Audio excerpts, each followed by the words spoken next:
नमो नमः. आपण पाहत आहोत MA फर्स्ट इयरचा फर्स्ट सेमिस्टरचा भारतीय दर्शन हा पेपर. त्याच्यामध्ये आपल्याला यावेळेस अभ्यासाला आहे वेदांत सार हा ग्रंथ. फर्स्ट सेमिस्टरला आपण तर्कसंग्रह हा ग्रंथ पाहिला. आता सेकंड सेमिस्टरला आपल्याला वेदांत सार हा ग्रंथ आहे. तर वेदांत या दर्शनावर आधारित, त्यालाच उत्तरमीमांसा असं पण म्हणतात, या दर्शनावर आधारित जो प्रकरण ग्रंथ आहे तो म्हणजे वेदांत सार. त्याचे ग्रंथकार कोण आहेत? श्रीमद योगींद्र सदानंद योगींद्र. ठीक आहे, हे पुस्तक आहे आपलं, त्याचा अभ्यास करत आहोत आपण. तर आतापर्यंत आपण अनुबंध चतुष्टय पाहून झालं. त्याच्यानंतर कर्म, नित्यकर्म, नैमित्तिक कर्म, प्रायश्चित्त कर्म हे सगळं पाहिलं. त्याच्यानंतर आता आपल्याला पाहायचं आहे नित्यानित्य वस्तू विवेक. नित्यं च अनित्यं च इति नित्यानित्ये, नित्यानित्ये च ते वस्तूनि च नित्यानित्य वस्तूनि तयोः विवेकः इति विग्रहः. तर नित्य आणि अनित्य, नित्य म्हणजे जे नेहमी असते आणि अनित्य म्हणजे जे नेहमी राहत नाही. ठीक आहे, तर नित्य अनित्य च ते वस्तूनि, च म्हणजे आणि, नित्य आणि अनित्य या वस्तूंमध्ये नित्य अनित्य वस्तूंनी त्या कोणत्या नित्य आहेत आणि कोणत्या अनित्य आहे याचा विवेक, तयोः विवेक इति विग्रह, त्यांचा विवेक असणे, त्याचे ज्ञान असणे, हे काय आहे मग हे त्याचं शब्दाचा अर्थ आहे की नित्यानित्य वस्तू विवेक. तर पुढे आहे कालाच्या मर्यादेत जी गोष्ट बंदिस्त होऊ शकत नाही ते नित्य आणि त्याच्या उलट ते अनित्य. की ज्याला काळ वगैरे ह्या गोष्टींचा काही फरक पडत नाही, की अमुक काळ झाला तर जसं की एखादा वृक्ष असेल तो काही वर्षानंतर वाढून त्याचा लाईफ संपून जाणार, किंवा एखादी वस्तू आहे आपल्याजवळ पेन आहे त्याच्यातली शाई संपणार किंवा तो तुटणार फुटणार. प्रत्येक वस्तूची काहीतरी मर्यादा आहे, वयोमर्यादा आहे, कालमर्यादा आहे. परंतु जे नित्य आहे त्याला कुठलीच मर्यादा नाही असं म्हटलेलं आहे. तर कालाच्या मर्यादेत जी गोष्ट बंदिस्त होऊ शकत नाही ते नित्य आणि त्याच्या उलट ते अनित्य. विश्वातील सर्व गोष्टी भूत, वर्तमान आणि भविष्य अशा काळाच्या मर्यादांनी युक्त असतात, मग त्या सर्व अनित्य असतात. ब्रह्म मात्र या तीनही कालांना व्यापून राहणारे त्या पलीकडचे त्रिकालबाधित आहे, म्हणजेच नित्य आहे. ब्रह्म व तद्भिन्न याचे हे स्वरूप जाणून घेण्या, त्यामधील भेद जाणणे म्हणजे नित्य अनित्य वस्तू विवेक. म्हणजे आपण सुरुवातीला पाहिलं होतं की ब्रह्म सत्यम जगत मिथ्या. तर मग शेवटी काय आहे की ब्रह्म हे नित्य आहे आणि इतर ज्या गोष्टी आहेत ज्या आपण आपल्या आजूबाजूला पाहतो त्या अनित्य आहेत. त्याच्यानंतर इहा मूत्र फल भोग विराग. इह म्हणजे येथे, या लोकात, अमूत्र म्हणजे तेथे, परलोकात, अर्थ्यन्ते प्रार्थन्त्य इत्यर्थाः विषयाः अर्थाः एवं फलः कर्मजन्यत्वात् तस्य भोगः आस्वादनं तस्मात् विरागः अनाभोगात्मिका उपेक्षा बुद्धिः. तर त्यांनी ते सांगितले की इहलोकातील म्हणजे आपण जिथे राहतो त्या लोकातील, आणि परलोकातली म्हणजे हे लोक सोडून दुसरं लोक. सुखदायक वाटणारे सर्व विषय कर्मजन्य असणारे असल्यामुळे त्यांचा उपभोग अनित्य अल्पकाळ टिकणारा असतो व शेवटी तो दुःखालाच कारणीभूत होतो. हे जाणून सर्व विषयांबद्दल उपेक्षा बुद्धी उत्पन्न करणे हे वैराग्य होय. परलोकात प्राप्त होणारे अमृत इत्यादी विषय हे यज्ञ इत्यादी पुण्यकारक कर्मामुळे प्राप्त होत असतात. या विषयाच्या उपभोगाने पुण्य क्षीण होते, पण विषयांचा उपभोगही मिळत नाही. जे जे जन्य असते ते विनाशी असतेच, म्हणूनच कर्मापासून काहीही शाश्वत आनंद मिळू शकत नाही. सर्व विषयांचे हे अशाश्वत स्वरूप कळून त्या आल्यानंतर त्याच्याबद्दल हवेसे वाटणे नाहीसे होते. हाच इहामूत्र अर्थ फल भोग विराग. इह म्हणजे इथल्या, मूत्र म्हणजे परलोकातल्या, अर्थ फल भोग विराग येणे. ठीक आहे, विरक्ती येणे या गोष्टींच्या विषयी, त्याला म्हटलं आहे इहामूत्रा अर्थ फल भोग विराग. नंतर आहे शमाधी. बाह्य विषयांपासून मन आवरणे म्हणजे शम, आणि बाह्य विषयांपासून बाह्य इंद्रियांना आवरणे म्हणजे दम. ठीक आहे, दोन प्रकार म्हटले त्यांनी. बाह्य विषयांपासून मन आवरणे, मनाला आवरणे हे काय झालं? शम. आणि बाह्य विषयांपासून बाह्य इंद्रियांना आवरणे. इंद्रिय कोणते? पंचेंद्रिय, आपली ज्ञानेंद्रिय, त्यांना आवरणे म्हणजे दम. इंद्रियांचं दमन होते, मनाचं शमन होते. ठीक आहे. ग्रंथात शम आधी व नंतर दम असा उल्लेख केला आहे, परंतु अंतेंद्रिय अंतःकरण असलेले मन, कान, डोळे यांसारख्या बाह्य इंद्रियांच्या द्वाराच विषयांपर्यंत पोचते.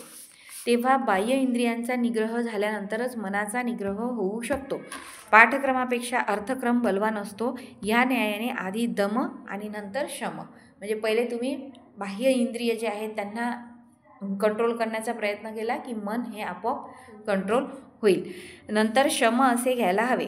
मनाचा बाह्य विषयांपासून निग्रह सांगितला आहे, मात्र श्रवण मननादींच्या विषयांपासून निग्रह करणे अपेक्षित नाही. अन्यथा ज्ञानासाठी आवश्यक असलेल्या गोष्टी न घडल्याने अनर्थ होईल. तीव्र भूक लागली असता भोजनाशिवाय दुसरी कोणतीही गोष्ट मनाला सुचत नाही आणि भोजनाला विलंबही सहन होत नाही. त्याप्रमाणे तीव्र वैराग्यामुळे विषयांबद्दल नावड उत्पन्न होते आणि तत्त्वज्ञानाला साधनभूत जे श्रवण मनन याबद्दल आवड उत्पन्न होते.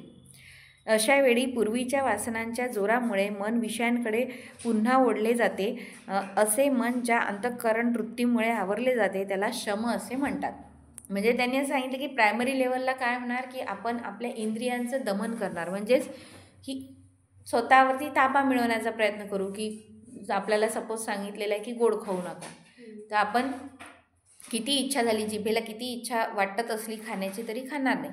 पण मग म्हटलेलं आहे की काही काळच ते काम करणार. म्हणजे इंद्रियांवरचं कंट्रोल जे आहे तुमचं ते तुम्ही काही काळ करू शकाल, पण ज्या वेळेस तुमच्या मनावरती तुमचं ताबा येणार ते तुमचं शाश्वत काय म्हणता येईल की त्याच्या कमांड राहील, की त्याच्यानंतर तुम्हाला तिथे जाण्याची इच्छा होणार नाही.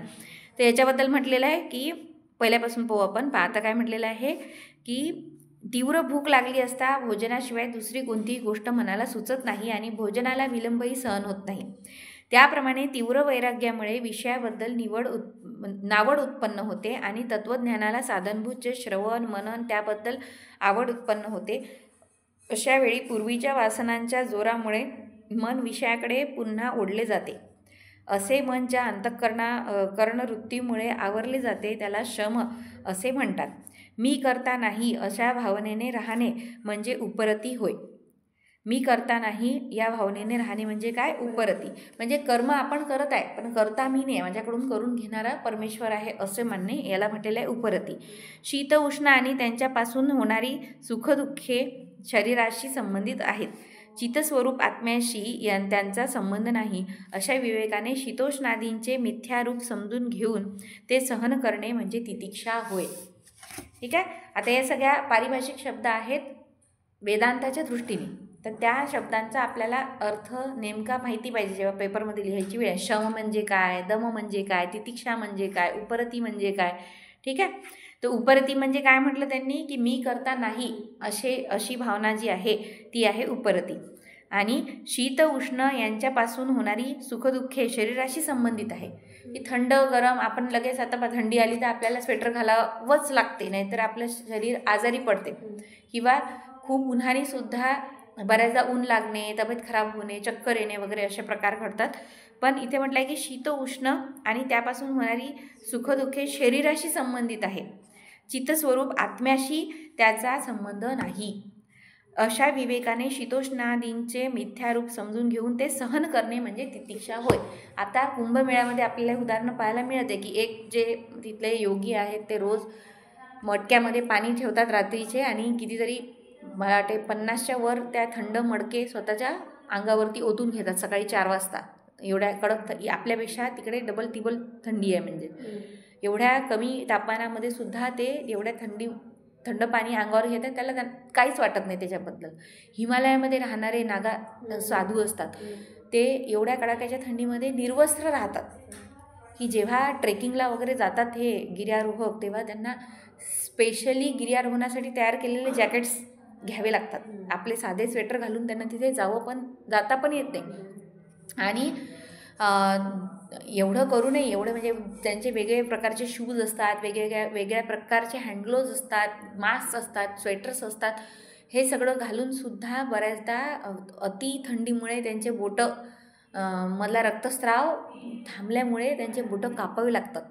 असे पण प्रकार घडतात. आणि अशा कडाक्याच्या थंडीमध्ये हे नागासाधू निर्वस्त्र राहतात. म्हणजे जिथे विज्ञानसुद्धा थक्क होऊन जाते की इतकं कसं शक्य आहे.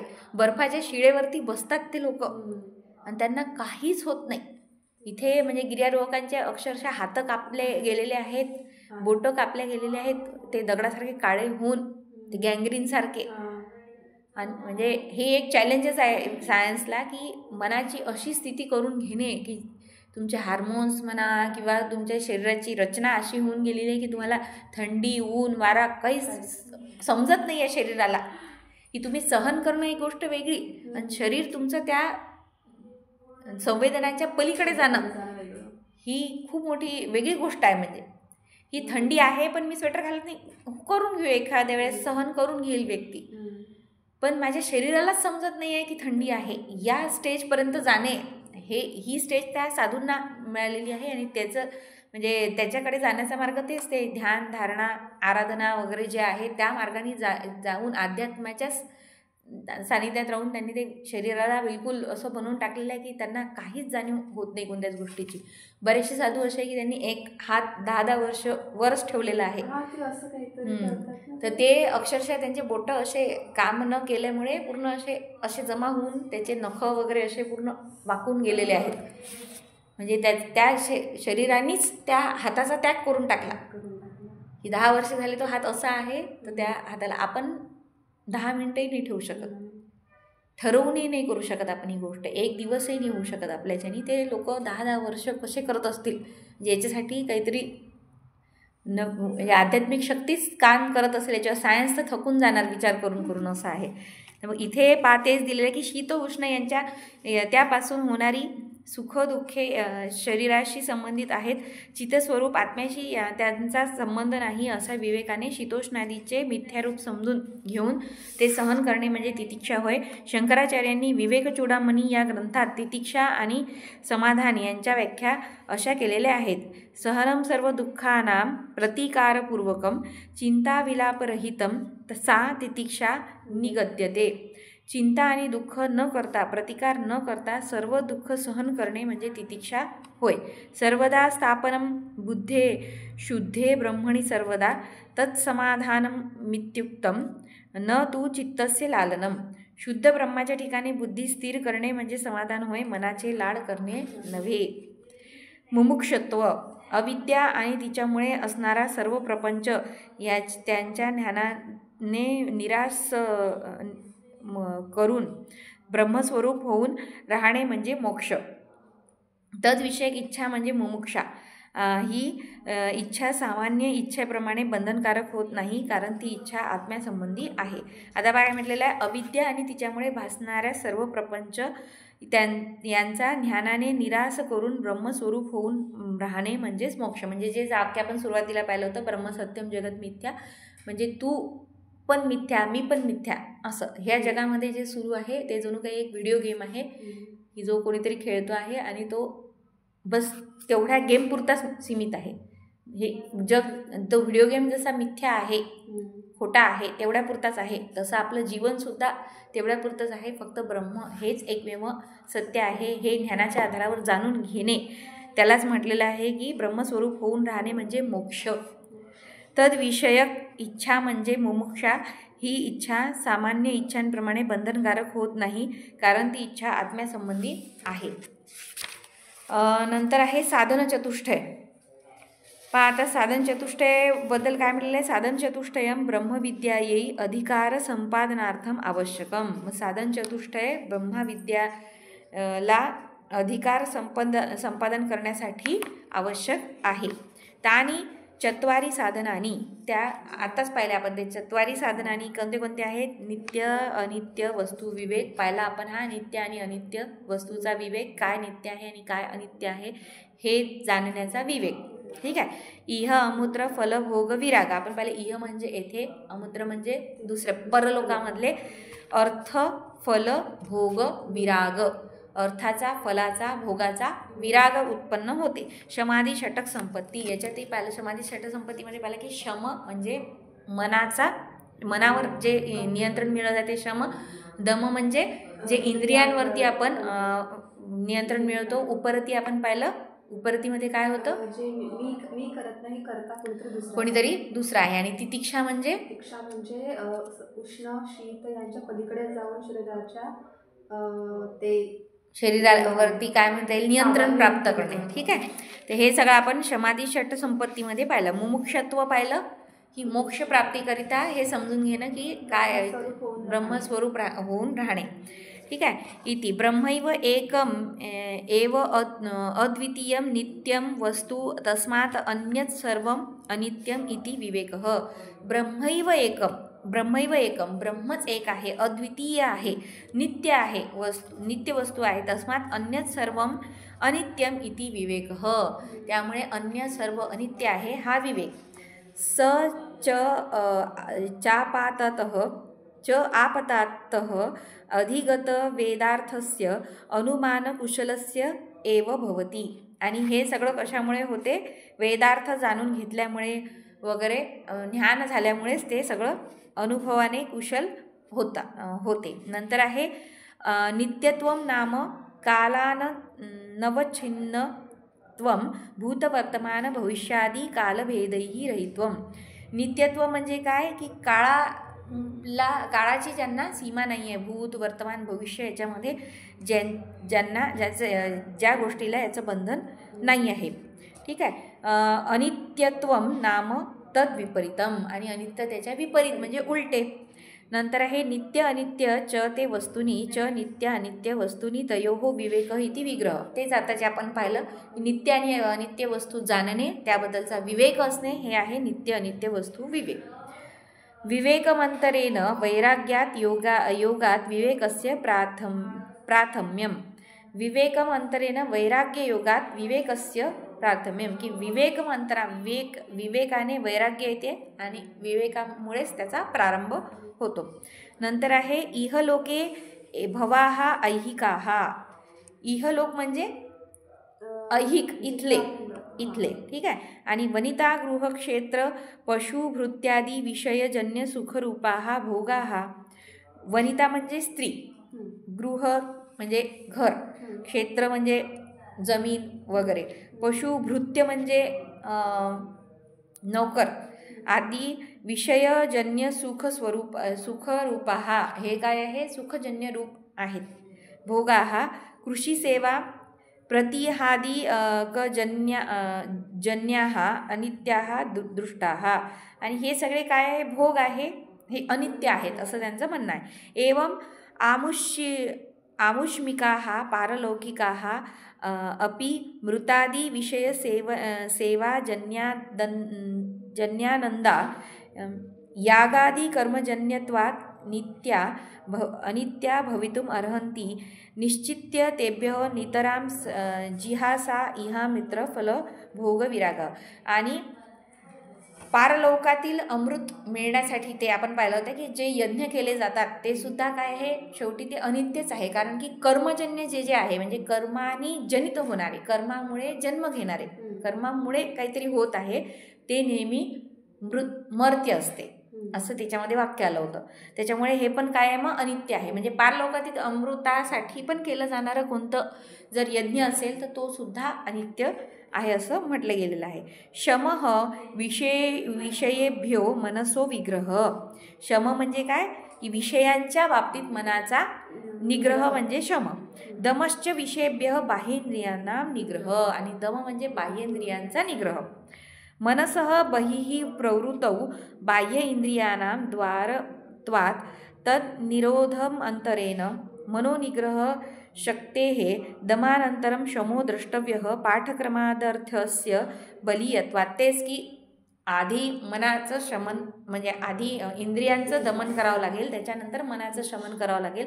पाठक्रम जरी आधी शम आणि नंतर दम असला तरी आपण विवेकाने हे समजून घेतलं पाहिजे की आधी इंद्रियांचं दमन नंतर मनाचं शमन. तेच वाक्य इथे आलेलं आहे. ठीक आहे.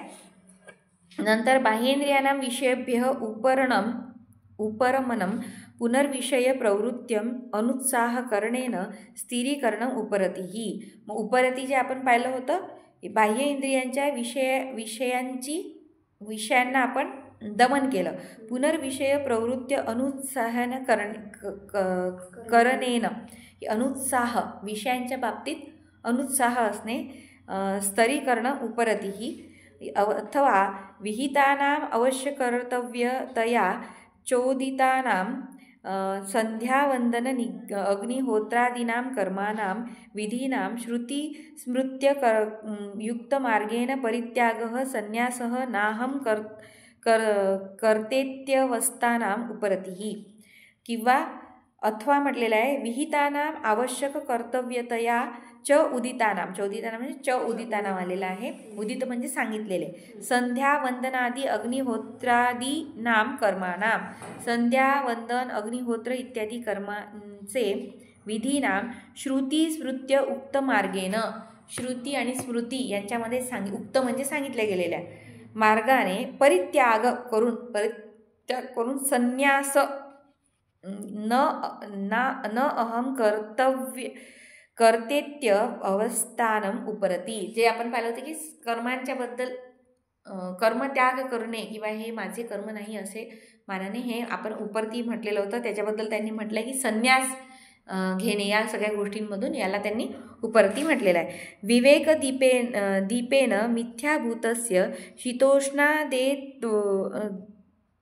शीतोष्णार्देव द्वंद्वस्य यत् सहनं सा तितिक्षा. विवेकदीपेन म्हणजे विवेकाच्या जणू दीपाने मिथ्याभूत म्हणजे खोटे, मिथ्याभूतस्य शीतोष्णादेर द्वंद्वस्य. शीत आणि उष्ण जे आलं होतं ना आपल्याला की शीत आणि उष्ण या बाबतीतलं जे शरीराचं ज्ञान आहे त्याच्यावर नियंत्रण प्राप्त करणे म्हणजेच तितिक्षा. समाधी समाधानम, आणि समाधी काय त्याचं समाधान आहे. श्रवणे मनने च चित्तस्य एकाग्रता. श्रवण आणि मननामध्ये चित्ताची एकाग्रता. तद्गुणेत्यत्र गुरुशुश्रूषा पुस्तकसंपादन तद्रक्षणादिः श्रवणाद्यनुगुणो विषयो निर्दिश्यते. तद्गुणे अत्र इत्यद्रः गुरुशुश्रूषा म्हणजे गुरुची सेवा. नंतर आहे पुस्तकांचे संपादन. तद्रक्षणम तिथे संधी होणार. तद्रक्षणम म्हणजे तदरक्षणम त्यांचे रक्षणादी. श्रवणाद्यनुगुणो श्रवण आदी अनुगुण म्हणजे त्यांच्या अनुसरण करणे. विषयो निर्दिश्यते हे विषय सांगितलेले आहेत. विश्वासः इदम इत्थमेव नान्यथेति गुरुवादी वाक्येषु नियता बुद्धिः सा श्रद्धा. विश्वास असणे इत्थम हे असेच आहे, न अन्यथा दुसरे नाही असे जे आहे गुरुवादी वाक्यामध्ये अशा प्रकारचा विश्वास ठेवणे, नियत बुद्धी ठेवणे ते काय आहे? श्रद्धा. मोक्षो नाम विद्या निरस्ता विद्यात कार्य ब्रह्मात्मनावस्थानम. आता म्हटलेलं आहे विद्या निरस्ता अविद्यात कार्य ब्रह्मात्मना अवस्थानम. बघावं लागेल. मोक्षाचे इकडे जे सांगितलेलं ते असेल ते अविद्या आणि तिच्यामुळे भासणारे सर्व प्रपंच यांच्या ज्ञानाचे निराश करून ब्रह्मस्वरूप होऊन राहणे म्हणजे मोक्ष.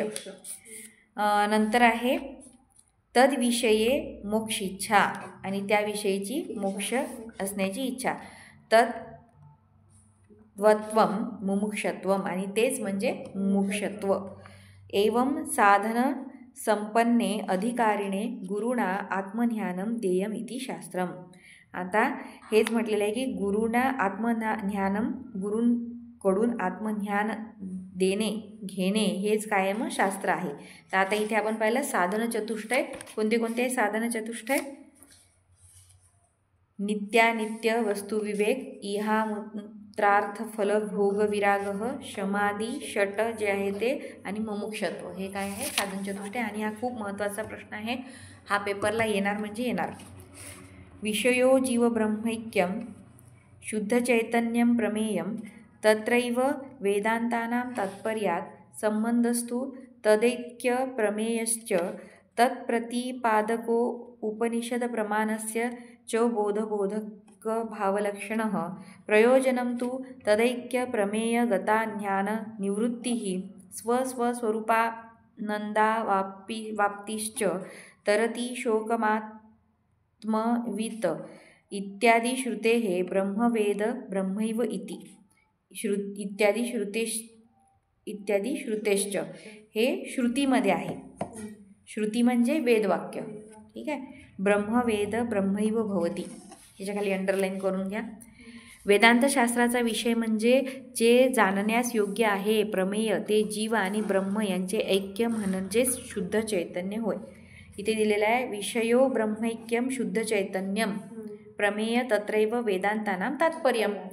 मग वेदांतशास्त्राचं तात्पर्य काय आहे तर जे जाणण्यास योग्य आहे प्रमेय जे जीव आणि ब्रह्म यांचे ऐक्य म्हणजे शुद्ध चैतन्य. शुद्ध चैतन्य म्हणजे काय हे विचारलं जाऊ शकते, अंडरलाईन करायच्या खाली. शुद्ध चैतन्य काय आहे मग जे जाणण्यास योग्य आहे ते जीव आणि ब्रह्म यांचे ऐक्य. जीव आणि ब्रह्म हे एकच आहे हे जाणणे म्हणजेच शुद्ध चैतन्य. कारण सर्व वेदांताचे तात्पर्य यातच आहे. जाणण्यास योग्य असे जे जीव ब्रह्म ऐक्य या विषयाचा आणि त्याचे प्रतिपादन करणारी प्रमाणभूत अशी जी उपनिषद वाक्ये या दोहोंमध्ये बोध्यबोधक लक्षण संबंध आहे. जीव आणि ब्रह्म यांचे ऐक्य या प्रमेयाविषयी असलेल्या अज्ञानाची निवृत्ती आणि आपले वास्तविक स्वरूप असलेल्या आनंदाची प्राप्ती होणे हे या शास्त्राचे प्रयोजन म्हणजे फल आहे. आत्मवेत्ता पुरुष शोकाला म्हणजे संसाराला परंपरेला तरून जातो. छांदोग्य ब्रह्म जाणणारा स्वतः ब्रह्मस्वरूप होतो. ब्रह्म वेद ब्रह्मैव भवती म्हणजेच काय ब्रह्म जाणणारा स्वतः ब्रह्मस्वरूप होतो. ब्रह्म वेद म्हणजे जाणणारा ब्रह्मैव भवती ब्रह्माला जाणणारा स्वतःच ब्रह्म होतो, ब्रह्मस्वरूप होतो. हे कशामधलं वाक्य आहे मुंडकोपनिषदातलं. इत्यादी श्रुती ह्याला प्रमाण आहेत. नंतर आहे शुद्ध चैतन्यम. जीव आणि ब्रह्म यांचा आत्यंतिक अभेद हे अद्वैत वेदांताचे सार आहे. शुद्ध चैतन्य आपण आधी पण पाहिलं होतं तेच आहे आता परत. जीव आणि ब्रह्म यांच्या ठिकाणचे अल्पज्ञत्व म्हणजे कमी ज्ञान, सर्वज्ञ म्हणजे सगळं काही जाणणारे इत्यादी परस्पर विरुद्ध धर्म टाकून देऊन जे उरते ते शुद्ध चैतन्य होय. हे शुद्ध चैतन्य हेच जीव आणि ब्रह्म यांचे स्वरूप आहे. शुद्ध चैतन्य हे स्वप्रकाश आहे, सर्व विचारांचे अधिष्ठान आहे.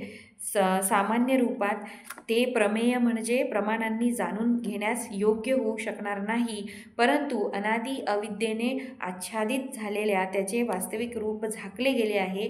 त्यामुळे ते अज्ञान होते आणि म्हणूनच प्रमेयही होते. अज्ञानामुळे ते झाकलं गेलेलं आहे, पण झाकलेलं आहे याचा अर्थ नाही असं नाही. ढगांमुळे सूर्य झाकला गेला म्हणून सूर्यच नाही असं आपण म्हणत नाही तसंच. नंतर आहे प्रयोजनम. केवळ अज्ञान निवृत्ती एवढेच वेदांतशास्त्राचे प्रयोजन नाही, तर आपल्या स्वरूपानंदाची प्राप्ती हेही त्याचे फल आहे. मग वेदांताचे फल काय आहे तर केवळ अज्ञान निवृत्ती नाही तर आपल्या स्वरूपानंदाची प्राप्ती हेही काय आहे त्याचे फल आहे. वास्तविक आनंद स्वरूप आत्मा नित्य प्राप्तच आहे, परंतु अविद्येमुळे हे त्याचे रूप अज्ञात आहेसे वाटते. हेच वरती आलं होतं ते झालं परत. ज्ञान झाल्यानंतर अविद्येचा प्रतिबंध दूर झाल्याने हा नित्य प्राप्त असलेला आनंद नवीन मिळाल्यासारखा वाटतो. ज्याप्रमाणे गळ्यातील हार हरवला आहे असे वाटून सगळीकडे शोधावा आणि तो गळ्यातच आहे हे कळल्यानंतर नवीन सापडल्यासारखा वाटावा तसे. उदाहरण दिलं त्यांनी की आहे आत्मा परमात्मा एकच आहे म्हणजे आपल्यातच त्याचा वास आहे, परंतु फक्त अज्ञानाच्या आवरणामुळे आपल्याला त्याची जाणीव होत नाही. पण जेव्हा त्याची जाणीव होते तेव्हा तो नवीन भेटल्यासारखा आपल्याला आनंद होतो. त्याचं उदाहरण दिलं की गळ्यातला हार आपल्याला वाटते हरवला आणि नंतर तो दिसल्यानंतर नव्यानेच मिळाला आहे असा आपल्याला जेव्हा आनंद होतो, तसाच त्या ब्रह्माला जाणून घेतल्यानंतर आपल्याला तो नव्याने मिळाल्यासारखा आनंद होतो. ॲक्च्युअलमध्ये तो आपल्यातच समाहित आहे. ठीक आहे. तर आज आपण पाहिलं साधन चतुष्टय आणि शुद्ध चैतन्य, हे 2 मुद्दे पाहिले. याच्या पुढचा आहे अयम अधिकारी जनन मरणादी संसारान संतप्तो दीप्त शिरा. हे आपण आता नंतर बघू जे काय असेल ते. ठीक आहे. तर आता इथे थांबू. पुढल्या पिरियडला आपण बाकीचं नमो नमः. पुनर्मिलामः.